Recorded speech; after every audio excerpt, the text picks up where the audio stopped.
तो सबसे पहले आप लोग का स्वागत करना चाहता हूं मैं अपने इस चैनल पे, जो कि आप लोग इतना प्यार दे रहे हैं, है ना।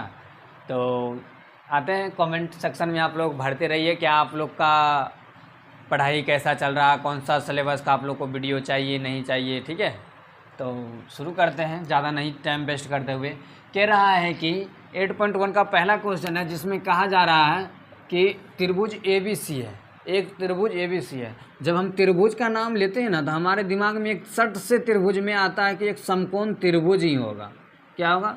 समकोण त्रिभुज ही होगा। क्या कि हम त्रिकोणमिति में बताए हैं कि आपको समकोण त्रिभुज के बारे में ही पढ़ना है, तो हम इसका नाम दे देते हैं। और नाम दे रहे हैं इसलिए क्या है कि हमको क्वेश्चन में कह रहा है कि बी जो है सो समकोण है, बी जो है सो समकोण है। हम जानते हैं बी समकोण तभी कहलाएगा जब यहाँ पे 90 डिग्री का मान बनेगा। कहने का मतलब यहाँ पे 90 डिग्री का मान बनना चाहिए, तभी आपका समकोण त्रिभुज कहलाएगा।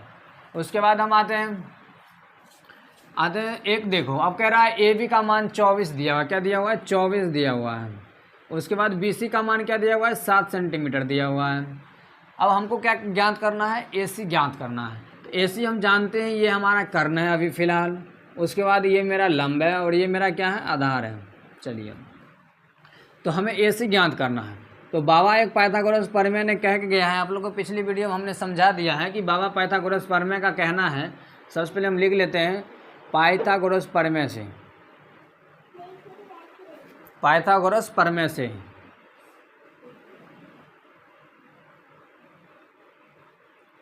क्या करते हैं? पाइथागोरस प्रमेय से हम सबसे पहले लिख लेते हैं।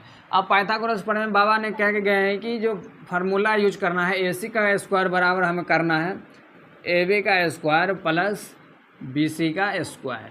ठीक है, यहाँ तक कोई दिक्कत है? नहीं है। चलिए, तो हम क्या करते हैं? AC का स्क्वायर लिखते हैं। अब देखो A और B, AB का मान कितना दिया हुआ है?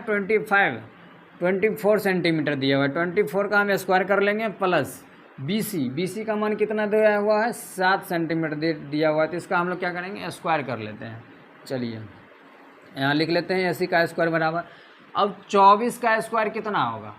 24 का स्क्वायर 576। देखिए, जब आपको पता नहीं हो तो 24 को 24 से मल्टीप्लाई कर लिया कीजिए। ठीक है, तो ये हो जाएगा 16 का 6, कैरी 1 और 8 और 9 1, और फिर 4 2 जा 8 और 2 2 जा 4, आ जाएगा 6 7 5। देखिए 576 आ गया। चलिए, उसके बाद हम 7 का स्क्वायर करेंगे तो 49 आएगा। अब हम फिर से यहाँ से AC का स्क्वायर लिख लेंगे, और AC का स्क्वायर लिखने के बाद हम क्या करेंगे? इन दोनों को ऐड कर लेंगे।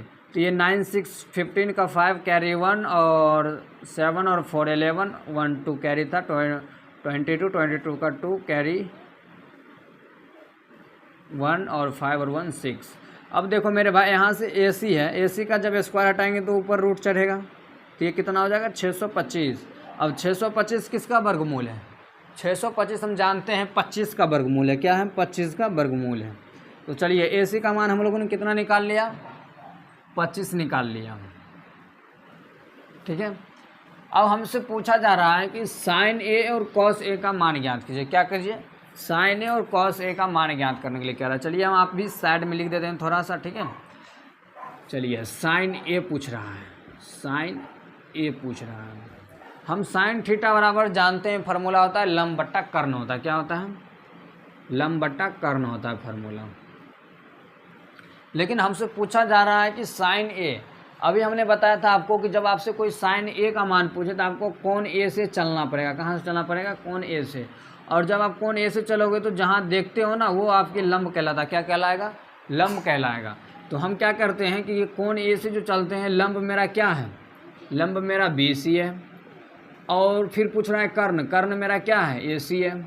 चलिए, तो हम यहाँ से लिखेंगे क्या? BC का मान कितना है? 7, और AC का मान कितना है? 25।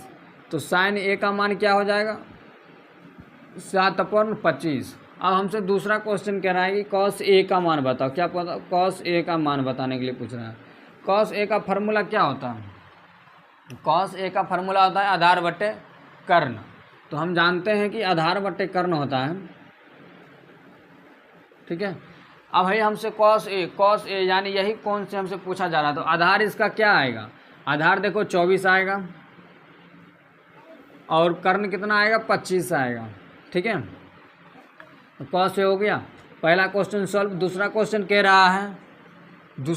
कह रहा है कि साइन सी, क्या कह रहा है, साइन सी। अब मेरे भाई देखो साइन सी के लिए हमें जो है सो यहाँ से इसको बंद करते हैं, थोड़ा सा इरेज कर देते हैं, ठीक है। साइन सी कह रहा है, साइन सी, साइन थीटा बराबर हम फार्मूला जानते हैं, लंब बटा कर्ण होता है। क्या होता है, लंब बटा कर्ण होता है। तो लंब बटा कर्ण हम जानते हैं। अब देखो कौन सी से चलना है, क्या करना है, कौन सी से चलना है। अब कौन सी से चलेंगे तो हमने क्या बताया था, जो कोण से देखेंगे वो कोण का सीधा जो फोकस पड़ेगा वो लंब कहलाता है, ठीक है।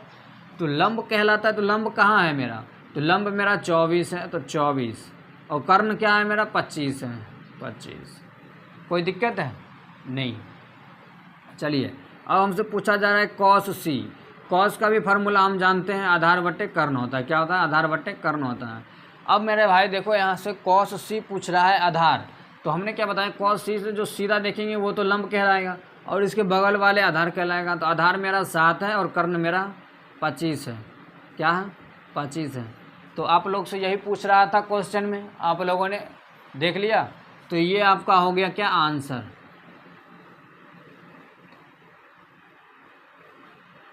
ये हो गया आपका आंसर। दूसरा क्वेश्चन क्या कह रहा है, फटाफट पहले इसको नोट कीजिए। दूसरा क्वेश्चन देखते हैं क्या कहता है।